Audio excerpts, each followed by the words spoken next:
All right, so we turn it on here. It's top right-hand corner. You take this blue arrow on the actual line here. It's channeled, so we always want to match the blue arrow to blue arrow spot.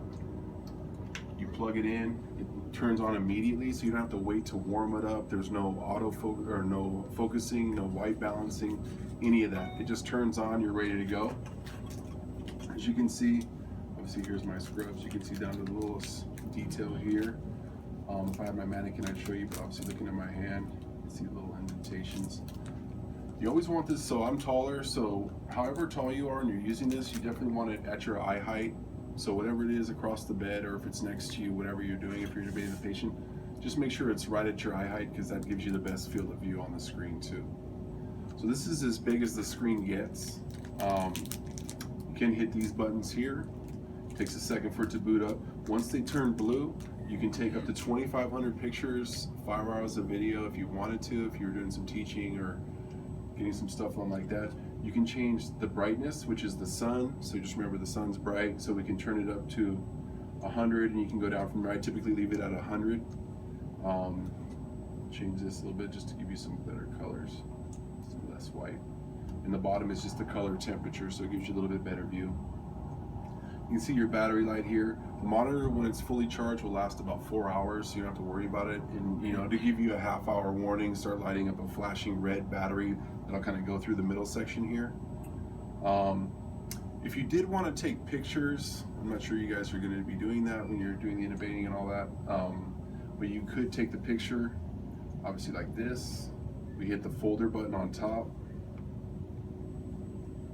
Keep following the folder button here. I took the pictures, they're here, they're lit up in white, and then you could transfer these pictures onto a USB that fits in the top right hand side here. So if you did want to take photos, video, ET tube placement, verify, that kind of stuff.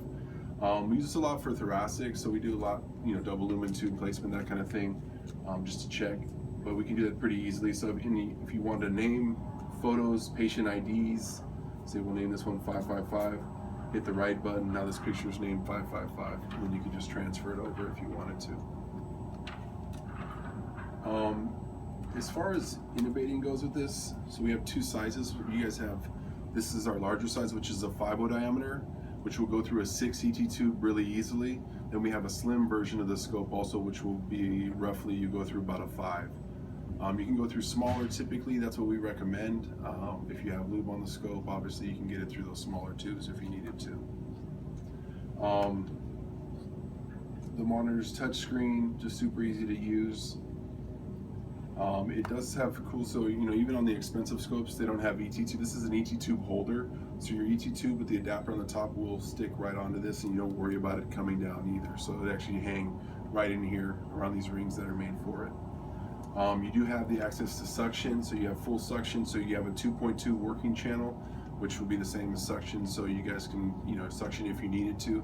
So I know sometimes obviously you don't always hook up the suction line, but if you did want to get through and kind of get through some of those tougher areas, if the patient's super secretions and things like that, you could do that option also. And it just really all you do is cut off the adapter completely off the suction line, so that, I don't know, is it white or blue or whatever it is for you? Okay, so you clip off the adapter completely, so it's just the hose, and the hose just sticks on here. Just gives you a better seal.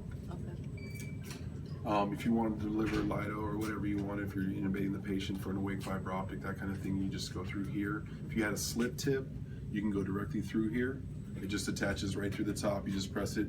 But if you wanted to attach this lure lock, this is the adapter. It is a lure lock, and it would go on the end of a syringe if you didn't have a slip tip, which just helps you deliver the Lido and whatever else a lot easier. What's the smallest endotracheal tube you can use that with? So this is our large scope, so this is the one. So the 2 different sizes, I think you have a couple of them here. So this is the green scope, which is our large. So this will go through a 6 really easily. And then our smaller, which will be all gray at the bottom, gray here on the lever. It'll be 5. 5, okay, so just switch out. Yeah,